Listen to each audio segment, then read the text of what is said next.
When a negative thought arises, we can go down two different paths. In simplified terms, we can think about it more or we can think about it less. And one isn't necessarily better than the other. They both serve different functions. Both can lead to amazing improvements in your overall happiness, but both can also lead to increased pain and negativity, depending how you go about it. In this video, I'm going to explain why this might happen and how you can ensure that whichever route you take, you do so with an understanding of what can go wrong and how to avoid it. I have two other videos that will really help in understanding this topic. There's one on subconscious negative thoughts, and there's one on feeling negative feelings. I'll leave those videos linked below because they're a really good companion to watch alongside this video. I'm going to do this video in two parts, and this first part is going to focus on the route we take when we think less about our negative thoughts and emotions. The idea behind this being, if I think less about my negative thoughts and emotions, then I won't experience them as much. There is a healthy way of doing this, and that's when you let these thoughts go. But this is not an easy thing to do without practice, and what often happens is you think you're letting the thoughts go, but really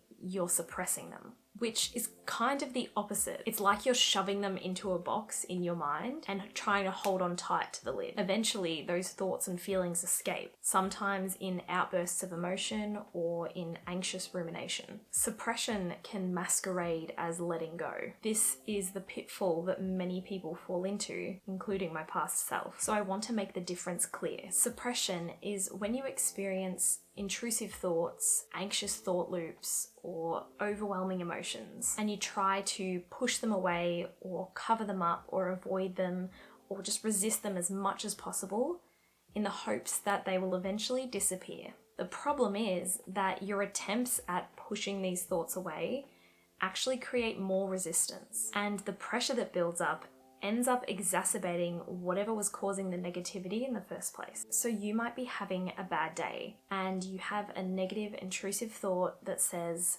I hate work. Trying to suppress that thought and telling yourself that you shouldn't be feeling that way and pushing it down creates resistance. Those thoughts and feelings are likely to resurface later, maybe in a one-on-one with your manager, or maybe after work in an argument with your partner. It might be about something completely unrelated, but your patience might be reduced because your brain is still working to suppress those thoughts and feelings you were having. I've mentioned resistance a few times, and I just wanted to clarify what I mean by that. To me, resistance is the feeling that something shouldn't be the way it is. The more you're pushing a thought away, the more you're telling your brain that that thought shouldn't be there, and the more at odds your beliefs are with reality. The scientific term for this is cognitive dissonance. Our brains don't like it when our experience and our beliefs aren't aligned. If we keep thinking, I'm not scared, but we can feel our heart rate increase and our stomach is tied in knots, then our brain isn't going to trust us, and it's going to make those feelings worse. The opposite to resistance is acceptance. That is the act of accepting a thought is there, and once you accept it,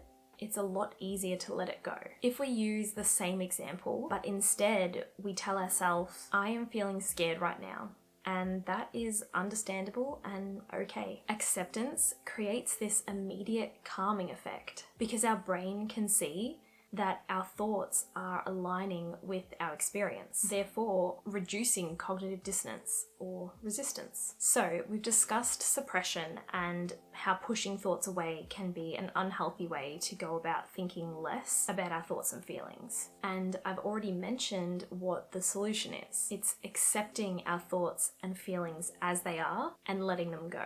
You can try to avoid identifying with or engaging with a thought or feeling longer than when it first appears. An example of what it might look like to engage with a thought might be you have a thought that people aren't going to like me at this party. Engaging with this thought might look like asking questions. What if I say something stupid? How can I be more charismatic? Or it might look like resisting the thought. I shouldn't be feeling this way, or I shouldn't be thinking like that. To let this thought go and stop engaging with it, you might say something along the lines of, I'm worried that people won't like me at this party. It's understandable to have that fear. I'm sure a lot of people are worried about the same thing. I don't need to think about this or worry about it any more than I have. Acknowledging your experience and how you're feeling, and also acknowledging that you don't need to think about it anymore. But it's not a feeling of pushing the thought away. You're doing it gently. It can also help to microjournal the thought so that your brain can see that it's being acknowledged in writing. I also have a video about microjournaling that I'll leave linked below. So letting thoughts go is about choosing not to cling to them. There is a part of us that actually wants to feel pain. This part of us is there because sometimes when we feel pain, we're able to tap out from our responsibilities or get comfort from other people. So there are reasons why our brain is wired to hold on to negativity and pain. It's also important to acknowledge this part of our brain and let that go too. If you're struggling to tell the difference between whether you're suppressing a thought or letting it go, I found that suppressing your thoughts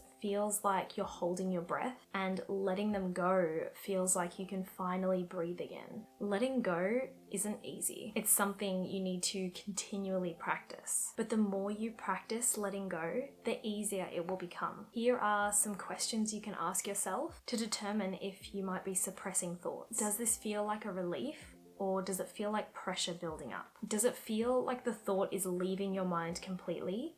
Or does it feel like it's being stored in a separate part of your mind? Do you find it easier to breathe or harder to breathe when you think about letting this thought go? Is this coming from a place of acceptance or a place of annoyance or resistance? Do you find yourself saying, I want to let this go? Or is it more, I should let this go, or I have to let this go?